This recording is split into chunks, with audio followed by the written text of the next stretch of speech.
Hammaga salom. Bugun obzorimda hozir trendda ekan, lekin men umuman hech qaysi bir trendni ko'rmadim. O'shaning uchun sizlar bilan trend qilamiz. Mana shunaqa donatlarni sotib oldik singlim bilan. Buni singlim tanladi, men buni tanladim.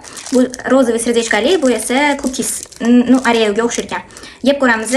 Narxi 15 ming so'm, taxminan 15 mingdan 18 ming so'mgacha oralig'ida bo'lishi kerak. Korzinkadan oldik.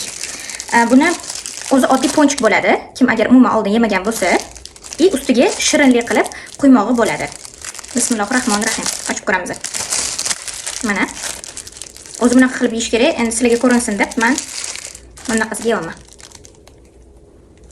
Bismillahirrohmanirrohim.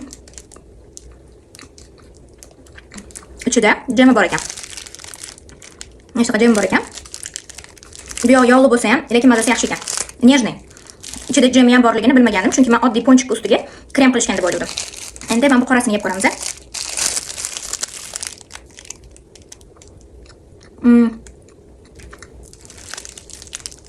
Buni ichida esa oq krem bor ekan. Bu ham yaxshi, lekin menga bu ko'proq yoqdi. Menga mevali narsalar yoqadi bunaqa narsalardan. Bu ham mazali ekan. Tak что olib yeb ko'rsanglar bo'ladi.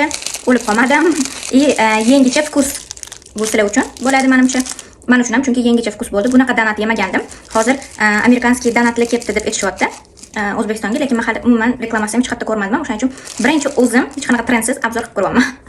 Agar yana shunaqa obzorlar kerak bo'lsa yoki mirqib ko'rmoqchi bo'lsanglar meni, unda podpiska tashlab qo'yinglar. Bay bay.